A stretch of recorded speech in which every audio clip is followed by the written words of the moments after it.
Adrian Newey has been heavily linked to Aston Martin in the past couple of weeks, but it seems like this move is now done and an announcement will come as early as September.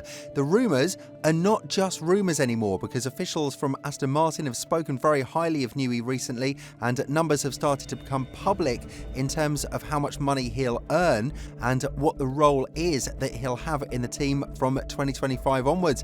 With the grid becoming more and more compacted, Aston Martin started to lose the step to the front row, and Newey is exactly what they need at this moment. But will they stop here? And what is the next step in terms of their drivers lineup?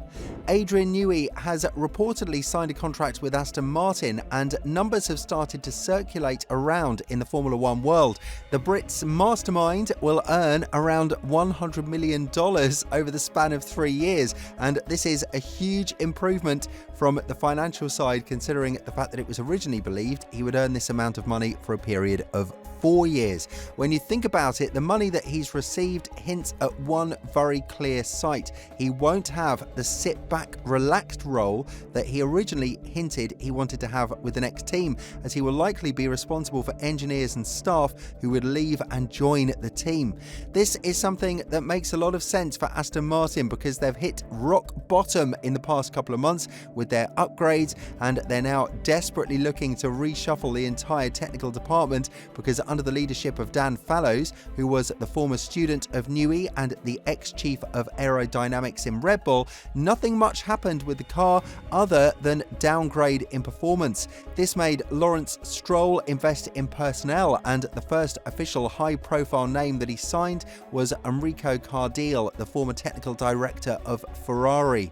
But knowing Lawrence and knowing his passion for the sport, as well as his financial background, it was obvious that he wouldn't stop here, and the turmoil in Red Bull has helped him to a great extent to lure one of the greatest engineers and aerodynamicists in the world to his team. But it seems like he won't be the only one that will come from the Red Bull camp. After all, we've heard a lot of reports that Lawrence provided a private tour of the entire factory and facilities that Aston Martin owns, specially for Newey, because he wanted to make sure that he understands what they're dealing with and what their goals are. As Mike Crack also said that Lawrence understands that the progress in the next couple of months might be impossible due to the fact that they're lacking too much power and they have too big of a ground to cover after going backwards with the Imola upgrades. Aston Martin would benefit a lot from the signing of Newey because we've seen how a small upgrade in the wrong direction can bring the team back a couple of months in terms of upgrade development. Therefore, all the right steps should be taken under the leadership of Newey, who's going to attract high-profile drivers as well, such as potentially Max Verstappen.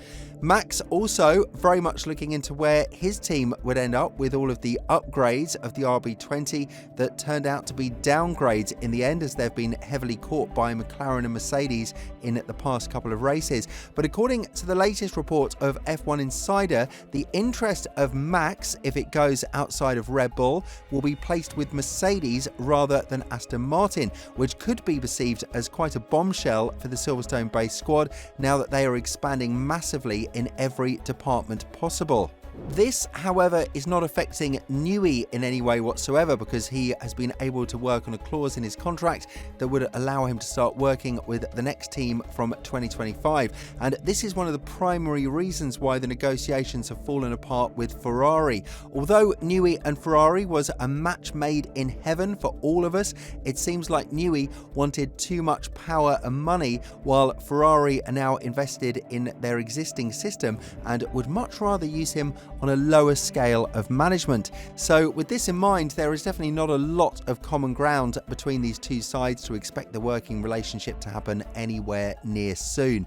On the other hand, a very subtle hint was dropped by Pedro de la Rosa and Fernando Alonso in a game they played called Taboo, where Alonso had to guess the name of the F1 engineer, and the hint that Rosa provided was, he is someone you're going to in what would have probably ended as liked in terms of the deal already being made, and Alonso staying in Aston Martin would mean that he and Newey would be a duo that the entire F1 grid should fear of due to the capabilities of both of them. Then De La Rosa continued, "You would like him a lot."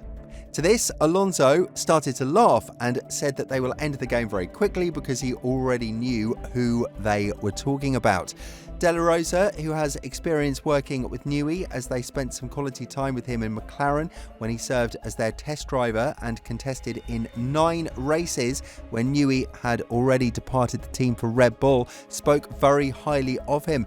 This is to be expected because he is now being extremely chased by other teams.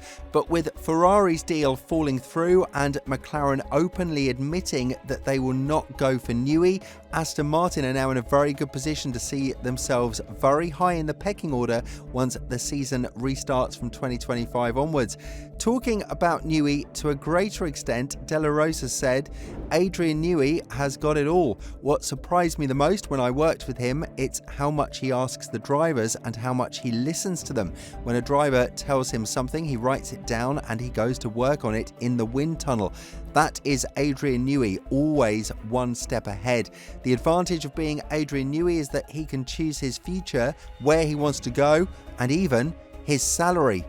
And when it comes to the salary, we've obviously seen that Newey is not a man to be messed with, and while he is not money driven and is accepting challenges at this stage in his career, he's also not going to do charity work just for the sake of his mind, seeking more difficulties right now and more problems to be solved.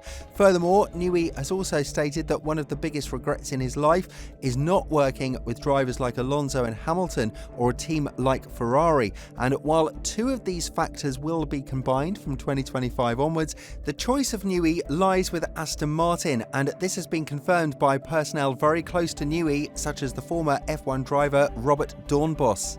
Dornbos is a very close associate with Newey's manager Eddie Jordan as well as with Adrian, and he is in firm belief that the deal between the Silverstone-based squad and the Brit mastermind is only a matter of time and should be announced early September due to the contractual complications that Newey is currently going through with his current team, Red Bull. Elaborating on this situation to a greater extent, Dornbos said, "Newey was Aston Martin's top priority and the deal is now finalised. He is set to earn $100 million over 3 years, which is twice his Red Bull salary, and Newey will have major input in the technical decisions.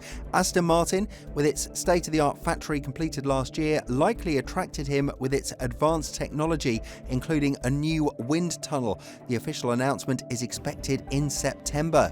Furthermore, Dornbos has also spoken about why the deal between Newey and Ferrari has fallen through, despite all of the talks that he held with the upper management of the Maranello-based squad, adding, "Newey's demands were high. He sought a salary double what he earned at Red Bull and a greater control over technical staff. This proved too much for Ferrari's boss Vasseur, and the negotiations ultimately fell through."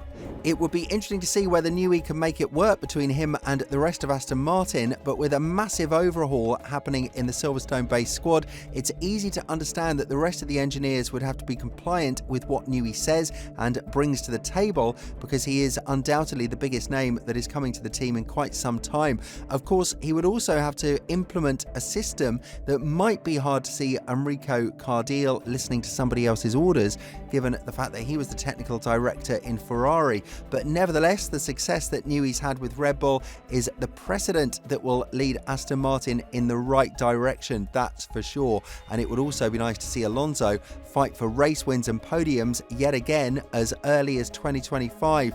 With all this in mind, do you think that Aston Martin made the right move to sign Newey, considering the fact that he will also draw a large contingent of experienced engineers with him, not just from Red Bull, but from all over the grid? And if so, do you think that when Honda arrives and supplies Aston Martin exclusively with engines from 2026 onwards, in combination with their independent gearboxes and suspensions, the team is set to return to the fights for the top step of the podium? Let us know in the comments below, and once you do that, make sure to check out the video that's appearing on your screen right now.